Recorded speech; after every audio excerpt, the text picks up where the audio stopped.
ما زلت في دفاتري قصيدة، وفي ظلال أعيني كشمعة جديدة، وفي ظلال أعيني كشمعة جديدة. ما زلت مثل وردة الربيع يا وحيدة. إريتريا يا جارة البحر ويا منارة الجنوب، إريتريا يا درة البحر ويا منارة الجنوب. بسم الله الرحمن الرحيم. الحمد لله رب العالمين، والصلاة والسلام الأتمان الأكملان على نبينا محمد وعلى آله وصحبه أجمعين. مشاهدي الأكارم، سلام الله عليكم ورحمته وبركاته. أهلا وسهلا ومرحبا بكم في حلقة جديدة من برنامجكم قضايا إريتريا. في هذه الحلقة سنتحدث عن هجرة نبينا محمد صلى الله عليه وآله وسلم، هذا الحدث العظيم الذي قام في هذه الأمة الإسلامية وما أعقبه بعد ذلك من أحداث عظيمة، ومقارنته بين هجرة نبينا محمد صلى الله عليه وسلم وبين هجرة شعبنا الإريتري المسلم من أرض الوطن إلى بلدان كثيرة. وسنتحدث أيضا في ما معنى الهجرة أساسا، وهل هاجر قبل النبي صلى الله عليه وسلم من الأنبياء، وما معنى قول الله عز وجل: ومن يهاجر في سبيل الله يجد في الأرض مراغما كثيرا وسعة، ومن يخرج من بيته مهاجرا إلى الله ورسوله ثم يدركه الموت فقد وقع أجره على الله. وهل من يهاجر بحثا عن لقمة العيش وبحثا عن الأمن والاستقرار يعتبر هو هاجر في سبيل الله تبارك وتعالى؟ ولماذا هاجر النبي صلى الله عليه وسلم كما يهاجر أي إنسان، فحمل جملين وحمل أمتعته وأخذ حذره صلى الله عليه وسلم وسار بطريق غير الطريق المعروف؟ وحينما أسري به صلى الله عليه وسلم من مكة إلى بيت المقدس أرسل الله عز وجل له براقا، وهي وسيلة لم يخترعها حتى الآن الإنسان. الخطوة الأولى من خطوات هذه الدابة هي مد البصر، فكان النبي صلى الله عليه وسلم في مسافة 1500 كيلومتر في لحظات. كل ذلك نطرحه على شيخنا وأستاذنا وحبيبنا ودكتورنا الغالي الدكتور حسن سلمان. باسمكم جميعا مشاهدي الأكارم أرحب به، فأهلا وسهلا بشيخنا. أهلا وسهلا ومرحبا. الشيخ حسن سلمان، الهجرة لغة واصطلاحا. الحمد لله رب العالمين، والصلاة والسلام على رسول الله الأمين وعلى آله وصحبه أجمعين. أما بعد، نسأل الله سبحانه وتعالى أن يجعل أعوامنا جميعا أعواما مباركة، ونقول إن شاء الله كل عام وأنتم بخير، ونحن على مشارف عام جديد من الأعوام الهجرية، والتي اتفق أصحاب رسول الله صلى الله عليه وسلم على أن يكون الحساب الذي تبنى عليه وتؤسس عليه هذه الأمة هو هذا التاريخ الهجري. وفي ذلك بلا شك معاني عظيمة وكبيرة التفت إليها الفاروق عمر بن الخطاب رضي الله عنه، ووافقه عليها أصحاب النبي صلى الله عليه وآله وسلم، حيث التاريخ الهجري فيه دلالات الانتقال من الأمة العقائدية أو الأمة بمعناها الديني المحض إلى الأمة بمعناها الشامل، معناها الثقافي والديني والسياسي ومعنى الدولة، لأن الهجرة أسست لكل ذلك. بالعكس، أصحاب النبي صلى الله عليه وسلم لم يروا أن يؤسسوا تاريخهم مثلا بميلاد النبي صلى الله عليه وسلم، ولا يؤسسونه ببعثة النبي صلى الله عليه وسلم، ولكنهم رأوا أن يؤسس هذا التاريخ بتاريخ هجرته عليه الصلاة والسلام. وفي نفس الوقت أيضا التفتوا إلى أن يكون هذا التاريخ أيضا تاريخا هجريا، وهذا من المعاني المهمة جدا على الناس أن يلتفتوا إليها، المعاني القمرية أقصد وليس المعاني الشمسية. الحسابات معروفة، حساب شمسي وحساب قمري وحساب مزدوج، هكذا الآن البشرية بشكل عام. لكن أصحاب النبي صلى الله عليه وسلم اعتمدوا هذا التاريخ اللي هو القمري، لأنه هو التاريخ المعتمد لكثير من العبادات، فهو المعتمد في الصيام وهو المعتمد في الحج، بناء على قول الله تبارك وتعالى: إن عدة الشهور عند الله 12 شهرا في كتاب الله منها 4 حرم ذلك الدين القيم. فهذه لفتة والمهمة جدا لا بد أن يلتفت إليها الناس، ونأمل أمة الإسلام أن تؤرخ بهذا التاريخ وأن تلتفت إليه وتعطيه مكانته اللائقة به. الأمر الثاني فيما يتعلق بمعنى الهجرة لغة واصطلاحا. الهجرة كلمة الهاء والجيم والراء من الهجر أو من الهجرة، من القطع، سواء كان هذا القطع قطعا مكانيا أن ينقطع الإنسان من مكان إلى مكان آخر، أو قطعا قلبيا كأن يتهاجر شخصان كانت بينهما علاقة. فالنبي صلى الله عليه وسلم عبر عن هذا وعبر عن هذا. فمثلا النبي صلى الله عليه وسلم يقول: لا يحل لمسلم أن يهجر أخاه، فهذا هو هجر معنوي، بمعنى أن تكون هنالك قطيعة في العلاقات الاجتماعية وفي العلاقات القلبية بين أخوين مسلمين، فهذا نوع من القطع. ولكن النوع الآخر فمن كانت هجرته إلى الله ورسوله فهجرته إلى الله ورسوله، بمعنى من يترك مكانا كان مستقرا فيه ومقيما فيه إلى مكان آخر، بغض النظر عن نوع الهجرة، سواء كانت هجرة إيجابية أو سلبية. هذا من حيث اللغة. من حيث اللغة هو ترك المكان الذي أقام فيه الإنسان إلى مكان آخر، كأنما جعل قطيعة بينه وبين مكانه الأصلي. بالنسبة للمعنى الاصطلاحي، يعني يكاد يكون المعنى المختصر الذي يمكن إن شاء الله أن نبسطه للناس هو انتقال الإنسان من دار الإسلام أو الدار التي يكون فيها أحكام الإسلام ظاهرة وشعائره قائمة والمسلمون متوافرون، إلى دار، انتقال إلى هذا المكان من مكان كان فيه الكفر هو السائد وأحكام الكفر هي السائدة. فباختصار هو انتقال من ديار الإسلام إلى دار الكفر، أو من دار الخوف وإلى دار الأمان. باختصار هذا هو المعنى الذي يمكن أن ننظر إليه في المعنى الاصطلاحي. لكن قرآنيا حقيقة اللفظة أيضا حاضرة في مفردات القرآن الكريم، وردت بمعانيها المختلفة. الهاء والجيم والراء تقريبا هاجر، يهاجر، مهاجر، مهجور، مهجورة، اتخذوا القرآن مهجورا، وردت 31 مرة بهذه المعاني. فوردت ماضيا ومضارعا وفعل أمر واسم فاعل واسم مفعول، فوردت في هذه السياقات تقريبا 31 مرة. جميل. وتكاد كلها يعني تتفق على المعنى الاصطلاحي الذي ذكرناه، وهو إيجاد قطيعة، إما قطيعة بين الذنوب والمعاصي والآثام فيكون الإنسان هاجرا لها متجها إلى الله سبحانه وتعالى، وإما قطيعة مع الكفر وأهله، وإما قطيعة مع الكفر وأهله ودياره. فكلها تقريبا تدور حول هذه المعاني. جميل. الأنبياء قد هاجروا كما هاجر النبي صلى الله عليه وسلم. تعليقكم حول ذلك، ثم نبذة مبسطة عن هجرته عليه الصلاة والسلام، مرورا بالأسباب التي جعلته يهاجر صلى الله عليه وسلم.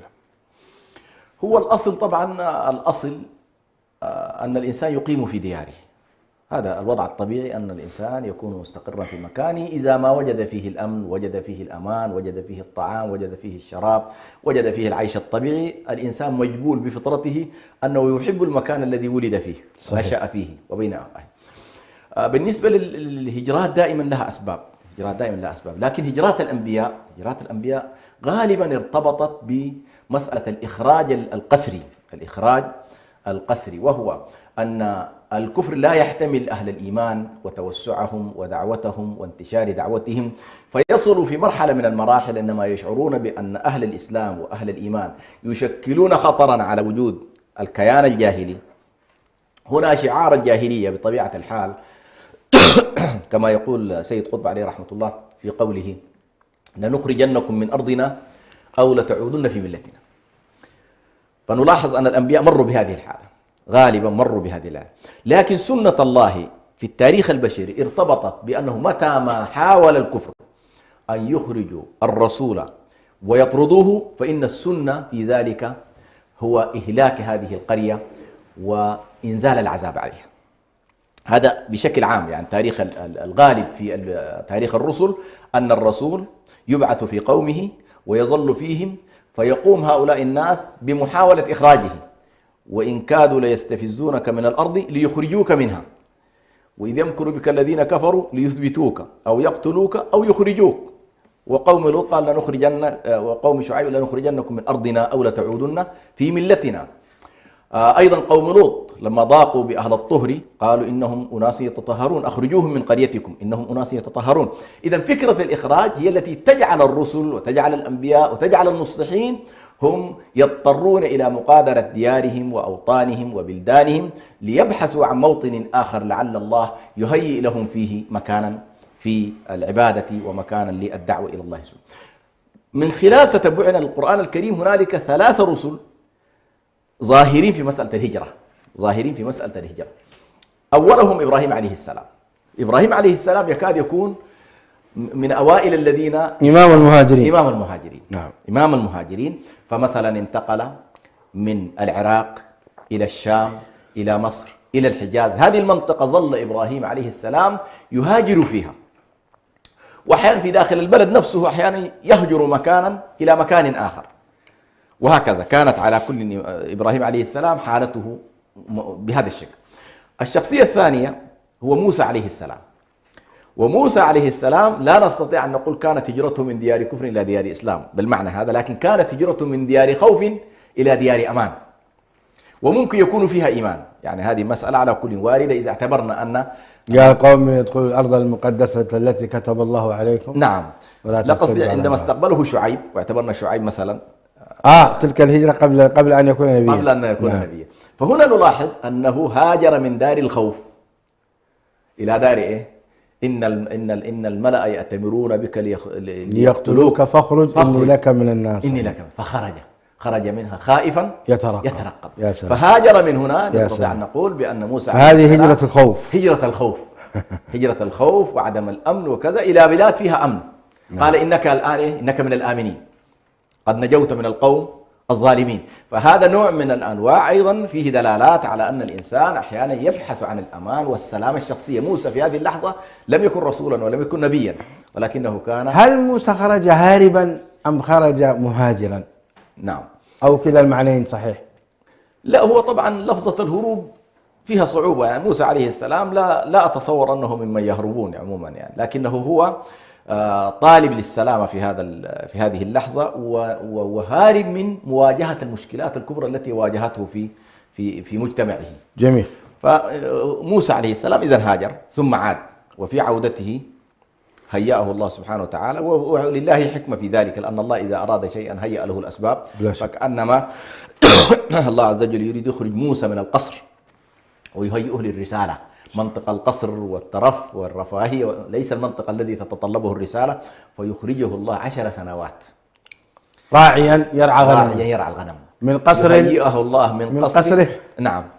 لاحظ نفس الطريقة سبحان الله، يوسف عليه السلام من البادية إلى القصر ثم إلى السجن، يهيئها أيضا في السجن إلى مرة أخرى لمنطقة الدولة. فالرسل الله سبحانه وتعالى يرعاهم، إني اصطنعتك لنفسي فيصنعه الله تبارك وتعالى على عينه في كل خطواته.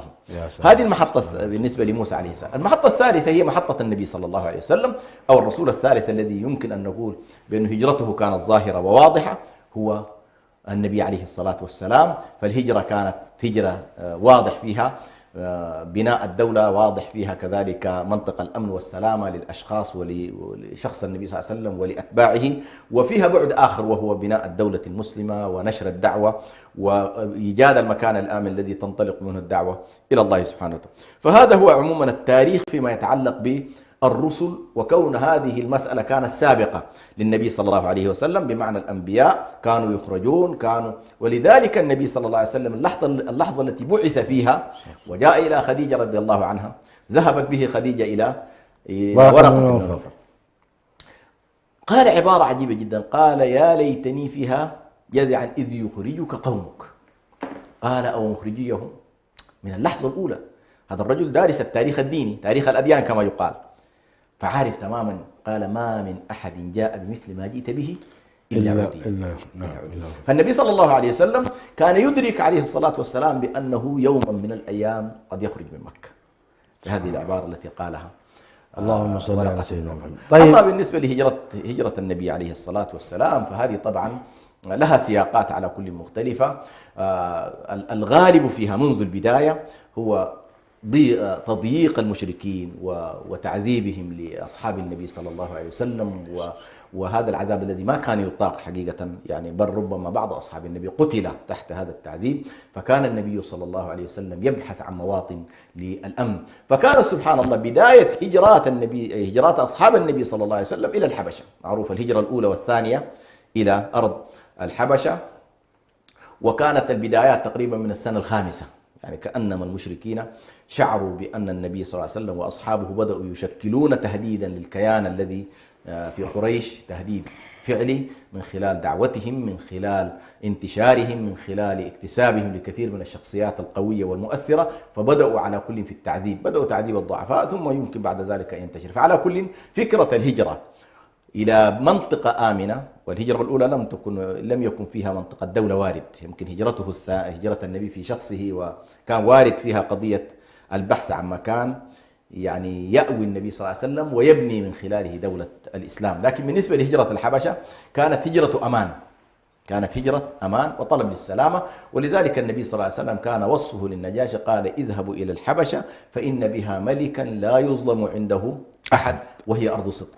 فإذا النبي صلى الله عليه وسلم بحث عن شيء واحد، وهو أن يكون هنالك عدل في هذا البلد الذي يذهب إليه أصحاب النبي صلى الله عليه وسلم، ويكون فيه الأمان ولا يتعرضون للظلم الذي تعرضوا إليه. لذلك نلاحظ أصحاب النبي صلى الله عليه وسلم طوال فترة بقائهم في مكة كان فقط دورهم هو أن لا يمارسوا أي شيء يخرجون به عن الإطار العام للبلد الذي آواهم. مع أنه شرع الجهاد والصحابة يجاهدون ويقاتلون شرقا وغربا، لكن النبي ما أمرهم في أرض الحبشة أن يثيروا أن يقوموا بعملية الحرب وكذا. لا عمليات فدائية ولا عمليات ولا عمليات فدائية ولا قتال ولا رفع شعارات، لا، كل ذلك ما فكر فيه أصحاب النبي. وهذه طبعا لها علاقة عموما بقضية المنهج النبوي فيما يتعلق مجتمعات أنواع. فالنبي صلى الله عليه وسلم لكل مجتمع له فيه على كل منهج في طريقة التعامل.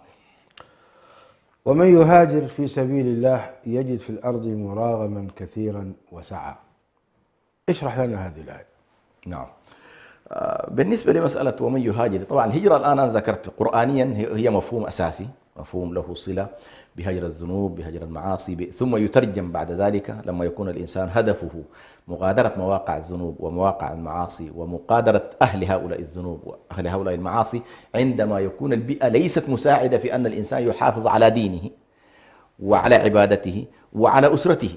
عندما لا يشعر بالأمان في هذه البيئة فإنه يفكر في الهجرة الدينية، الهجرة بقصد إيه؟ بقصد أن يكون الإنسان آمنا بنفسه وآمنا بأسرته وعابدا لله سبحانه وتعالى في بقعة أخرى. هذا النوع من الهجرة هو الذي يتكلم القرآن عنه، ومن يهاجر في سبيل الله يجد في الأرض. هنا سبحان الله المراغمة هي مراغمة الكفار. واحدة من الأهداف الأساسية في الهجرة أن المؤمن عندما يخرج من أرض الضيق وأرض الاستبداد وأرض الطغيان ويذهب إلى مواقع أخرى ويسجل فيها مواقع نجاح ومواقع دعوة ومواقع يرغم بها أنوف الكفار، فإنه يرغم بها أنوف الكفار. هذا معنى أساسي في موضوع يجد في الأرض مراغم، بمعنى أنك ستكون بهذه الحركة التي تقوم بها بدأت تكون مضطهد وذليل ومعذب ومشرد ولا وجود لك، تذهب إلى مجتمعات أخرى سبحان الله تتقبلك وتؤويك وتنصرك وتظهر مواهبك الدينية، مواهبك الاجتماعية، مواهبك المالية، قدراتك، لأنه في بعض البلدان تحطمك في كل شيء. فهذا النوع فيه مراغمة لهؤلاء المستبدين المستكبرين، لأنك فلت من قبضتهم ولم يستطيعوا أن يبسطوا عليك سلطانهم، فهذه مراغمة. ويجد سعة. إذن من يخرج مهاجرا في سبيل الله يحقق مقصدين أساسيين.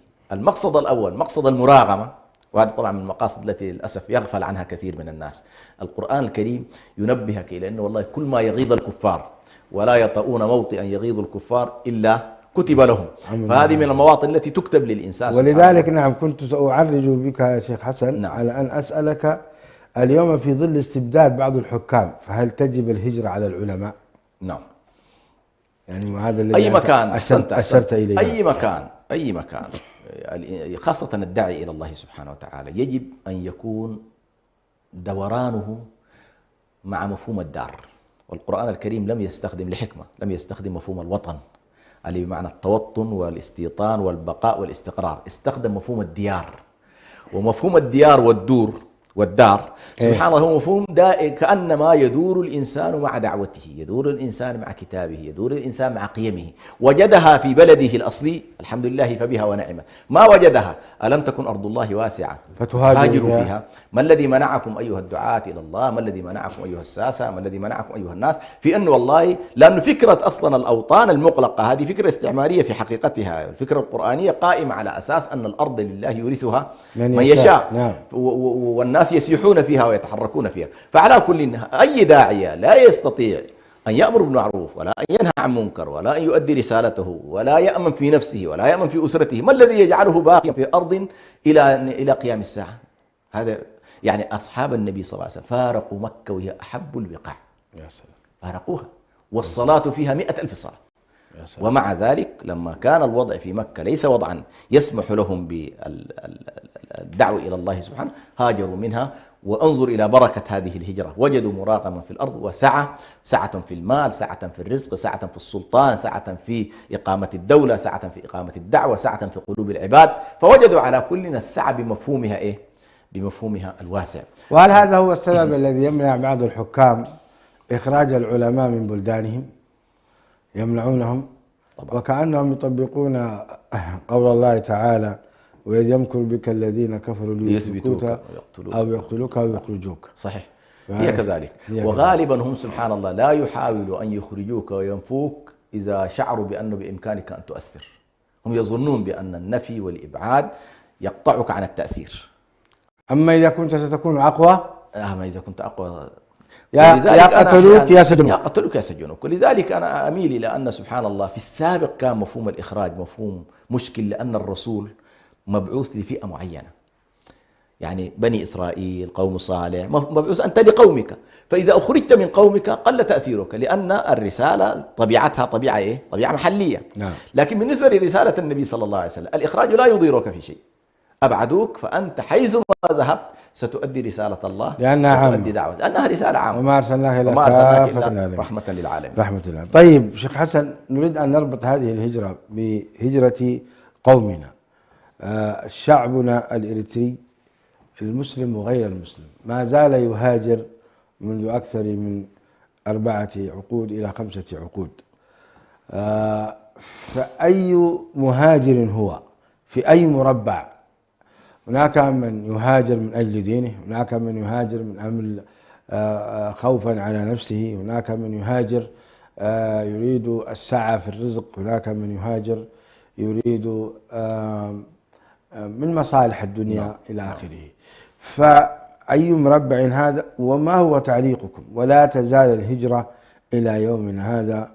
وطبعا يأتي السؤال الثاني: هل استفاد الشعب الإريتري المسلم من هذه الهجرة التي قام بها إلى أوروبا وأمريكا ودول الخليج وأنحاء العالم ككل؟ ما مستوى الفائدة؟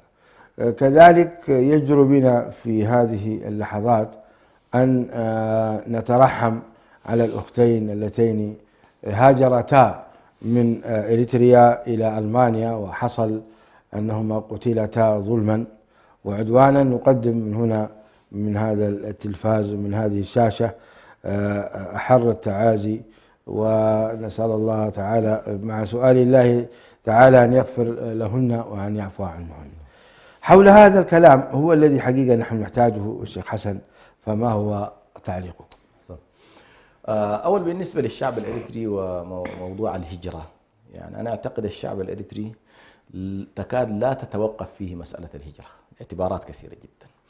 الاعتبار الأول كان اعتبار ديني علمي، يعني ستجد أن الشعب الإريتري لا يكاد هجراته الدعوية العلمية تتوقف، حتى في فترات الاستعمار ما قبل الاستعمار تلاحظ بأن الشعب الإريتري مثلا مرتبط بأربع اتجاهات أو أكثر، أيضا مرتبط بأرض الحرمين الشريفين طلبا للعلم وارتباطا بأرض الحرمين.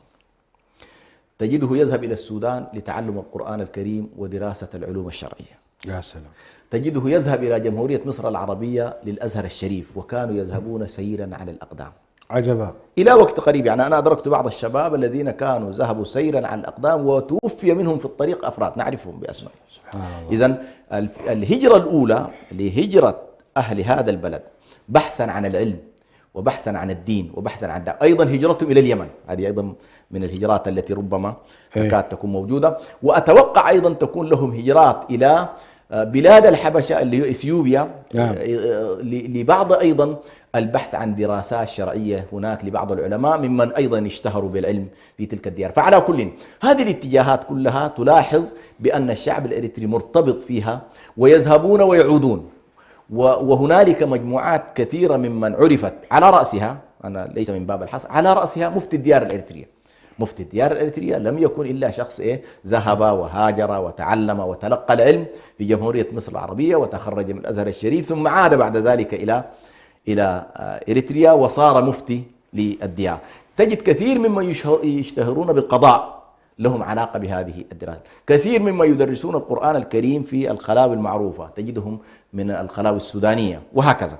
فالجانب الأول في موضوع الهجرات بالنسبة لشعبنا، وطبعا هذا النوع يعتبر من أفضل الهجرات، يعني بمفهومنا الذي نتكلم عنه أفضل أنواع الهجرات، أن فلولا نفر من كل فرقة منهم طائفة ليتفقهوا في الدين ولينذروا قومهم إذا رجعوا إليه. يذهب الإنسان يتعلم ثم يعود إلى أهله وينذرهم. إنما الأعمال بالنيات وإنما لكل امرئ ما نوى، فمن كانت هجرته إلى الله ورسوله فهجرته إلى الله ورسوله. نعم.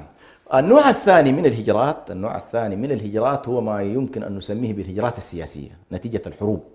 هذه كل الذين هاجروا في الستينات والسبعينات من 67 وما قبلها تقريبا، هذه يمكن أن نصنفها بأن هجرات الأمن والسياسة، يعني الأحوال السياسية والظروف الأمنية فرضت على هؤلاء الناس أن يذهبوا من ديار الحرب إلى ديار الأمن. وغالبا كان الذهاب إلى السودان، واستقرت مجموعات كبيرة في تلك المخيمات اللي كانت تعرف مخيمات المهاجرين واللاجئين في شرق السودان، وده نمط أيضا من أنماط الهجرة. النوع الثالث هو الهجرات المتعلقة بالبحث عن الحياة الطيبة والحياة الكريمة، وهذه أيضا أتوقع أنها لن تتوقف لا في السابق ولا في اللاحق. ستبقى كل البلدان فكرة الهجرة للبحث عن الحياة الطيبة والكريمة والتي يساعد من خلالها الإنسان أهله وأقربائه، هذه الفكرة أيضا من الهجرات موجودة. لكن يبقى السؤال، هل هذا النوع من الهجرات يدخل معنا في هذا المفهوم؟ الأول والثاني ما فيه إشكال، يعني الذي يهاجر طلبا للدين حرصا على حفاظ الدين والعلم ما فيه مشكلة، على السلامة الأمنية ما فيه مشكلة، بلا شك أنه يدخل في مفهوم الهجرة، وأن الإنسان إن شاء الله يكون مأجورا في هجرته. النوع الثالث وهو موضوع أن الإنسان يهاجر طلبا عن الرزق. هذا أيضا أدرجه عدد من العلماء في مفهوم الهجرة بشرط ألا تشغله عن ذكر الله وألا تخرج به عن دائرة الهدى. يعني الشخص ذاهب، وطبعا هذا استدل بآية بقوله تبارك وتعالى يجد في الأرض مراغما كثيرا وسعة. هذه السعة فيها سعة في الرزق وفيها سعة في المال، وفيها أيضا يضربون في الأرض يبتغون من فضل الله، وآخرون يضربون. الضرب في الأرض هو السفر. الضرب في الأرض فسر أيضا. إذا يمكن للإنسان إذا حسنت نيته، بمعنى أنه والله يريد، وهذه طبعا مجموعة من السلف كانوا يقصدون الهجرة المالية قصدا تأولا في هذه الآية، بأنه والله إذا خرج الإنسان بحثا عن الرزق الحلال وبحثا عن الكفاية المالية وبحثا عن تعزيز وضع أسرته وتحسينه، فإن ذلك بلا شك يدخل أيضا في مفهوم الهجرة الذي يعني تستوعبه الآيات القرآن الكريم، فهو من الضرب في الأرض، وهو بحثا عن السعة، وهو أيضا بحثا عن لقمة العيش. والله سبحانه وتعالى هنا سبحان الله قرن في الآيات القرآنية بين الجهاد في سبيل الله والضرب في الأرض، فكأنما كلا الأمرين يتوازيان أو يتكافئان. طيب شيخ حسن، الآن إذا يعني من خلال هذا المفهوم الجميل للهجرة بمعناها العام وتقسيماتها الجميلة أيضا، ماذا نقول للشعب الفلسطيني الذي الآن هو يضطهد ليلا ونهارا ويقتل ويسفك دمه كما نشاهد مع الأسف الشديد من المحتل الصهيوني؟ هل نقول لهم هاجروا؟ يعني كيف نوفق بين الصبر على الوطن والمحافظة على المكتسبات وعدم السماح للصهاينة باستيلاء موطنهم، وبين أن نبين لهم أن الهجرة أيضا يعني هي نوع من القوة، وربما إذا هاجرتم وتمكنتم تعودون مرة أخرى. كيف نوفق بين هذا المفهوم الدقيق شيخ حسن؟ نعم. على كل هذه المسألة والمسألة كما تفضلت حساسة، وقد يكون أهل فلسطين وعلمائها ورجالها أقدر بكثير على لا أنا أعني إياك يعني واسمعي يا جارة. نعم. لأن نحن نعاني أيضا. سآتي إليه إن شاء الله. أي نعم. سآتي إليه. هنا غالبا إذا كان بالإمكان الصمود أو ما يسمى صمود الشعب الفلسطيني على أرضه، لأنه إذا خرج فإنما ردة الفعل ستكون أسوأ مما لو أنت بقيت. نعم. بمعنى أنه يحصل تمكين لليهود وسيطرة على الأرض واستيلاء عليها، ولن تمكن مرة أخرى للعودة. هنا قد تكون المقاومة والجهاد والاستماتة والبقاء وكذا أفضل من، وخصوصا مع وجود التمسك الديني. يعني هذا اليهودي حتى ولو جلست تحت كيانه 40 سنة تجد أن والله الناس في أديانها، في شعائرها، في أمورها لا يستطيع اليهود مثلا أن يؤثرون. هنا يمكن أن يكون البقاء أفضل. يعني الآن لو تلاحظ إخواننا في 48 مثلا فلسطيني 48 كثير منهم بل فيهم حركة إسلامية قوية مقاومة تكافح ليل نهار ولا تعترف بالكيان اليهودي هذا، تعتبره كيانا قاصبا وتزعجه بالسكان وتزعجه بالوجود الفلسطيني إلى غير ذلك. فهنا على كل موضوع الهجرة قد لا يكون مفضل بالنسبة للشعب الفلسطيني لأن بقاءه أفضل. لكن لو افترضنا من الذي يتحمل أصلا هذه التبعات الكبرى للشعب الفلسطيني؟ ستلاحظ أن تتحملها الشعوب المسلمة المحيطة بهم. يعني لو قلنا اليوم فتحت الأراضي المصرية، فتحت الأراضي الأردنية، فتحت الأراضي السورية لمقاومة الشعب الفلسطيني، ليس عيبا بعد كده أنه والله الفلسطيني يحمل أبنائه ويضعهم في واحدة من هذه البلاد وينطلقون لتحرير أرضهم. لكن الموجود الآن نتيجة أنه والله من يخرج من أرض فلسطين يسجن في البلاد الأخرى ويطارد في البلاد الأخرى ويحاصر في البلاد الأخرى، ليس أمام هؤلاء الآن إلا فبلادهم أرحم لهم. بلادهم أرحم لهم. بالعكس الآن ستلاحظ اللاجئين في لبنان، اللاجئين في سوريا، اللاجئين في مختلف المواقع يكاد لا يذكرون إلا في المظاهرات. لكن المقاومة الحقيقية والجهاد الحقيقي والتعب الحقيقي من الذي يقوم به؟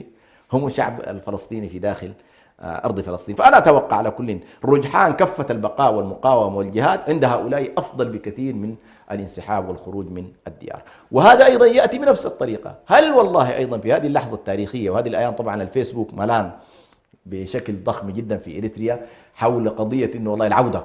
كثير من الناس واحدين يقولوا لا بد أن نعود إلى أوطاننا وكذا، وطرف آخر يقول في ظل الدكتاتورية والاستبداد وكذا يجب أن لا نرجع. لاحظ، فتلقى هذه المسألة أيضا وأحيانا يثيرها النظام نفسه. فنحن نقول بأن والله موضوع التشبث بالأرض والبقاء فيها وتسجيل الأرض والتمسك والمكافحة والمدافعة الداخلية هذه إذا تيسرت هذه بلا شك هي الأفضل والأنفع للشعوب، لأنه متى ما خرجت قل تأثيرك.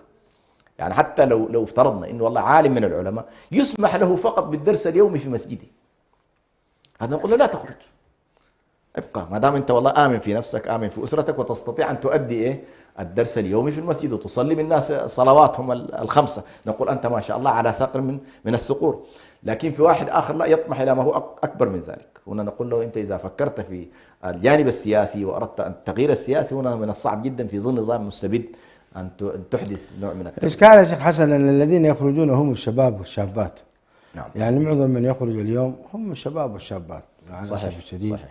وهم عماد. وطبعا الأنظمة الدكتاتورية بطبيعتها لا تريد للقوى الشابة أن تبقى، لأنها تحدث تغيير، تفكر، تسعى، تتحرك، تتقلقل في الجيش، تتقلقل في الشرطة، تتقلقل في الأجهزة الأمنية، تتقلقل في الأجهزة المدنية.